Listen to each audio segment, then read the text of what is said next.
नमस्कार, फाइटर समाचार में आपका स्वागत है। पेश आज 24 जनवरी मंगलवार शाम 7 बजे राजस्थान की खास खबरें। राजधानी जयपुर के महारानी कॉलेज के छात्र संघ कार्यालय उद्घाटन कार्यक्रम में बड़ा बवाल हो गया। कार्यक्रम में राजस्थान यूनिवर्सिटी के अध्यक्ष निर्मल चौधरी को महासचिव अरविंद जाजड़ा ने थप्पड़ मार दिया।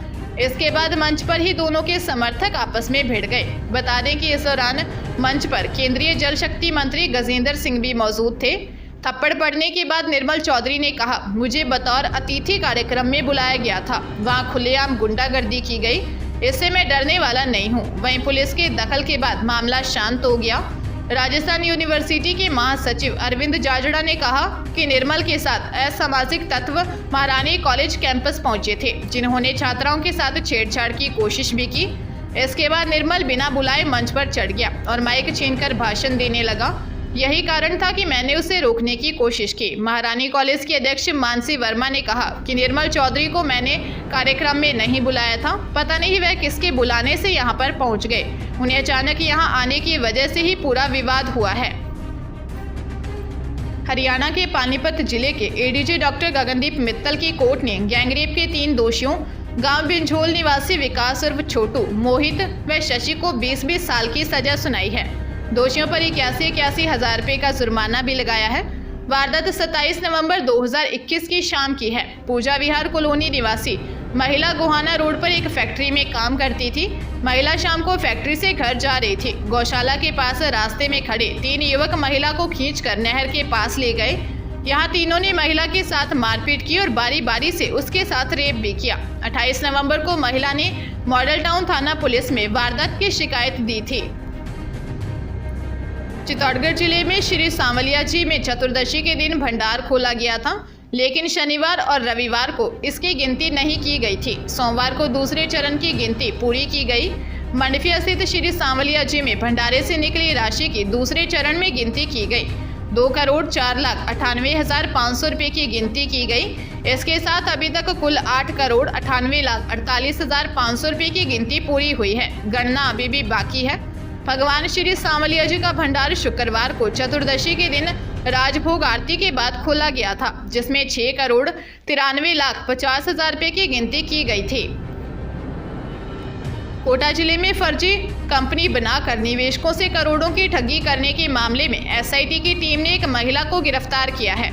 आरोपी महिला राधिका नामदेव अपेक्षा ग्रुप के सीएमडी मुरली मनोहर नामदेव की पत्नी है और अपेक्षा राइस ब्यूटी कंपनी में सक्रिय डायरेक्टर थी। मामला दर्ज होने के बाद से फरार चल रही थी। डीएसटी की टीम ने महिला डायरेक्टर को 12 से गिरफ्तार किया है। इस महाठगी मामले में अब तक 15 गिरफ्तारी हो चुकी है, जिनमें महिलाएं व सरकारी कर्मचारी भी शामिल है। अपेक्षा ग्रुप का निदेशक मुरली मनोहर नामदेव 12 का निवासी है। इसने रकम दुगुनी करने का झांसा देकर कंपनी में कईयों को डायरेक्टर बनाया, फिर एक कंपनी से कई कंपनियां खड़ी की, फिर लोगों को अमीर बनने के सपने दिखाकर उनसे करोड़ों की ठगी की। चूरू जिले में प्राइवेट स्कूल के टीचर ने 12वीं के स्टूडेंट को इतना पीटा कि उसकी हालत बिगड़ गई। मारपीट के दौरान वह बेहोश हो गया। घबराए स्कूल मैनेजर और पीटीआई ने स्टूडेंट को गंभीर हालत में तारानगर के प्राइवेट हॉस्पिटल में भर्ती करवाया, जहां से उसे रेफर कर दिया। डॉक्टर्स के मुताबिक स्टूडेंट की किडनी और यूरिन ब्लैडर में चोट आई है। मामला तारानगर में दर्ज हुआ है। भंवरलाल प्रजापत निवासी राजगढ़ ने आरोप लगाया कि उसके छोटे भाई का 17 वर्षीय बेटा साहिल तारानगर के मॉडर्न प्रिंस स्कूल में पढ़ता है। 20 जनवरी को साहिल के स्कूल से फोन आया।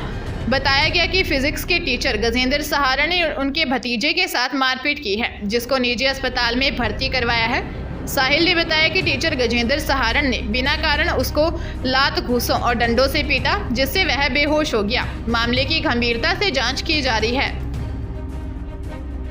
करौली के मंडराइल में रोधई चंदेली गांव निवासी एक महिला ने अपनी जान दे दी। महिला की शादी करीब 12 साल पहले हुई थी। करौली हॉस्पिटल पुलिस चौकी प्रभारी महेश शर्मा ने बताया कि एक महिला ने जहरीला पदार्थ खाकर बीमार होने की जानकारी मिली थी। महिला की इलाज के दौरान मौत हो गई। मंडरायल थाना अधिकारी जगदीश सिंह ने बताया कि 35 वर्षीय आशा माली पत्नी बबलू माली निवासी चंदेली ने जान दे दी। बताया जा रहा है कि कुछ दिन पहले देवरानी और जेठानी में आपस में किसी बात को लेकर झगड़ा हुआ था। फिलहाल पुलिस मामले की जांच में जुटी है। सिरोही जिले में आबू रोड निवासी मां बेटी ने राष्ट्रपति को पत्र भेजकर इच्छा मृत्यु की इजाजत मांगी है। डिंपल के पति की मौत कोरोना की वजह से हो गई। डिंपल का आरोप है कि उसे मुआवजे के नाम पर गुमराह किया जा रहा है। ऐसे में बेटी का पालन पोषण करना मुश्किल हो गया है।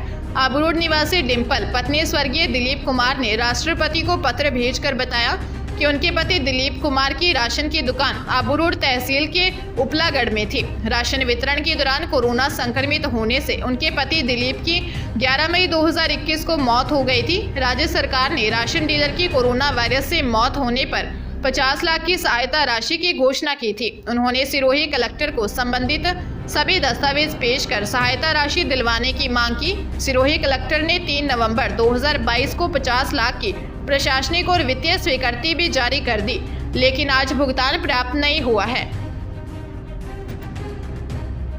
टोंक जिले में अपने रिश्तेदार के साथ होटल पर चाय पीने गए एक किसान की किसी बात को लेकर हुई कहासुनी के बाद 4-5 लोगों ने लात घूंसों से पीट कर हत्या कर दी। इस दौरान रिश्तेदार ने बीच बचाव किया तो बदमाशों ने उसे भी पीटा। हमले के बाद आरोपी गाड़ी लेकर फरार हो गए।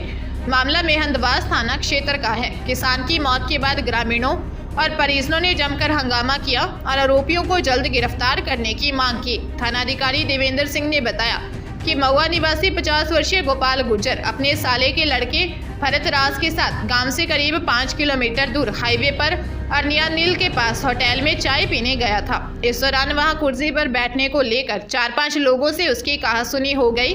थानाधिकारी ने बताया कि जल्द ही आरोपियों की पहचान कर गिरफ्तार कर लिया जाएगा।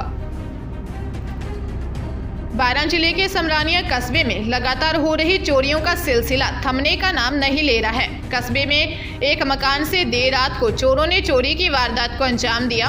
समरानिया निवासी पीड़ित सतीश मेहता ने कैलवाड़ा थाने में रिपोर्ट दर्ज करवाई है। चोरों ने मकान से 6 तोला सोना, 1.5 किलो चांदी सहित 1,10,000 रुपये की नकदी चोरी कर ली। सतीश ने बताया कि गंदरेठा में उनके ससुराल पक्ष के लोग रहते हैं जो यात्रा पर गए हुए थे, तो वह और पत्नी ससुराल में सोने के लिए गए थे, लेकिन घर पर परिवार के अन्य सदस्य मौजूद थे। देर रात चोरों ने उसके कमरे से उनकी पत्नी के जेवर और नकदी चोरी कर लिए। दौसा जिले के लालसोट के रामगढ़ पचवाना थाना पुलिस ने एक ब्लैक स्कॉर्पियो से एक युवक की डेड बॉडी बरामद की। कार में 3 युवक सवार थे, शव कार में था। पुलिस ने युवकों को हिरासत में लिया, कार जब्त की और मृतक के परिजनों को सूचना दी। एएसआई छोटेलाल मीना ने बताया कि बिना नंबर प्लेट वाली एक ब्लैक स्कॉर्पियो कार को रुकने का इशारा किया। ड्राइवर ने कार भगा ली और बिडोली गांव की तरफ घुमा लिया। इस दौरान कार का आगे का टायर भी फट गया। इसके बाद पुलिस ने पीछा कर सलेमपुरा गांव के पास दबोच लिया। कार में बगरू जयपुर निवासी 3 युवक महेंद्र, विजेंद्र और महेंद्र जाट सवार थे। पुलिस ने बताया कि मर्डर पैसों के लालच में हुआ। मृतक का मर्डर उसी के ममेरे भाई महेंद्र जाट ने किया था। मृतक की पहचान 25 वर्षीय विशाल जाट के रूप में हुई।